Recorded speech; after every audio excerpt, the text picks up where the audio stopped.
नमस्कार, मैं डॉक्टर अंचन Kaliya, senior physician, और आज हम चर्चा करेंगे एक बहुत ही इम्पॉर्टेंट हेल्थ टॉपिक पे है जो है विटामिन B12 डेफिशिएंसी। अब विटामिन B12 एक एसेंशियल न्यूट्रिएंट है हमारी बॉडी का, जो हमारे शरीर में काफ़ी महत्वपूर्ण CNS में DNA सिंथेसिस में काम करता है। अब इसके जो इम्पोर्टेंट लक्षण होते हैं बॉडी में, सबसे पहला जो है, जो मरीज़ कंप्लेन करते हैं और हमारे पास आते हैं, वो ये कहते हैं कि उनको हमेशा थकान रहती है। तो ये थकान किस कारण से रहती है? थकान जिसे फटीग भी बोलते हैं, कमज़ोरी भी बोलते हैं, वो इस वजह से होती है कि जो विटामिन B12 होता है वो बॉडी में रेड ब्लड सेल्स बनाने में हेल्प करता है, जिसकी कमी की होने की वजह से अनीमिया हो जाता है। तो इसकी वजह से अक्सर मरीजों को थकान रहती है। दूसरा इसका जो इम्पोर्टेंट लक्षण है वो ये है कि मरीज़ बोलते हैं कि हमारे हाथ पाँव में झंझनाहट या सुनपन रहता है, जिसको हम आम भाषा में पैरेस्थीसियाज भी बोलते हैं। इसमें क्या होता है, जैसे मरीज रात को सोने लगते हैं या दिन में काम करते हैं, ज़्यादातर ये रात में लोगों को ज़्यादा तकलीफ देता है कि उनको रात को नींद नहीं आती है, क्योंकि उनके शरीर में झंझनाहट होती है हाथ पाँव में।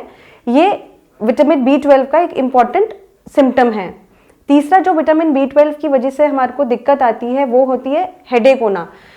80% लोग ये कंप्लेन करते हैं कि उनको ज़्यादातर जो है हफ्ते में या 2-3 बार या 15-20 दिन में ऐसा हेडेक रहता है जो ठीक ही नहीं होता। तो इसका भी एक इम्पॉर्टेंट जो है विटामिन B12 की डेफिशिएंसी होता है। इसके अलावा मांसपेशियों में दर्द होना, जॉइंट पेन्स रहना, ये सब भी काफ़ी फ्रीक्वेंटली पेशेंट्स कंप्लेन करते हैं।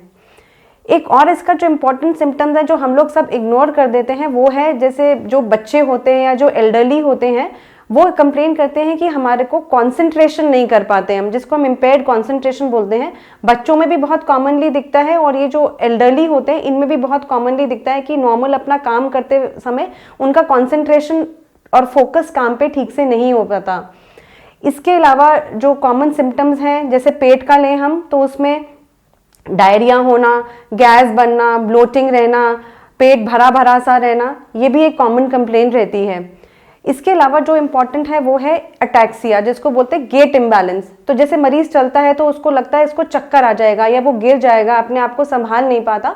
तो ये भी इसका एक कॉमन लक्षण होता है। ये सब जो लक्षण है विटामिन B12 की वजह से बहुत कॉमनली है और हमारे यहाँ पे तो ये बहुत ही कॉमनली मिलते हैं और पेशेंट्स समझ नहीं पाते हैं कि किस वजह से इनको ये तकलीफ हो रही है। तो तरह तरह के टेस्ट हो जाते हैं, सब कुछ हो जाता है, पर B12 की डेफिशिएंसी पकड़ में नहीं आती। अब इसके क्या कारण होते हैं, किन लोगों में पाए जाते हैं ये? तो सबसे जो इम्पोर्टेंट कारण है वो डाइट होता है। इसमें यूजुअली ये जो विटामिन B12 होता है ये नॉन वेजिटेरियन वाले डाइट में मिलता है। अब क्योंकि हम लोग ज़्यादातर सब लोग वेजिटेरियन होते हैं तो उनमें ये डाइटरी डेफिशिएंसी की वजह से कॉमनली मिलता है। इसके अलावा अगर आप डायबिटिक हैं, लंबे टाइम से कोई दवाई ले रहे हैं, जैसे मेटफॉर्मिन ले रहे हैं, तो उन वाले मरीजों में भी, उन पेशेंट्स में भी ये कॉमनली आपको मिलता है। तीसरा, अगर आपकी कोई सर्जरी हुई हो आंतों की या पेट की, बेरियाट्रिक सर्जरी हुई हो, उन पेशेंट्स में भी इसकी डेफिशिएंसी बहुत कॉमनली हो जाती है।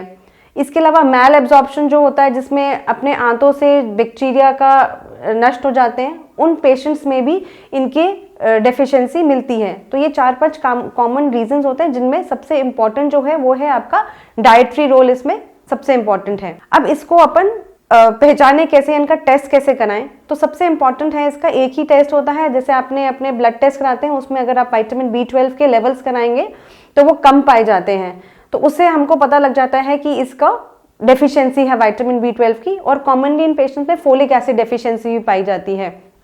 इसमें मुंह में इनके अक्सर छाले भी हो जाते हैं मरीजों के, और जो टंग होती है आपकी वो लाल रहती है। तो अगर आपको विटामिन B12 और फोलेट की डेफिशिएंसी है तो आप अपना एक बार टेस्ट ज़रूर करा लें। अब इसका इलाज कैसे करें? इलाज बहुत ही सिंपल है। एक डाइट अपनी इम्प्रूव कर लीजिए।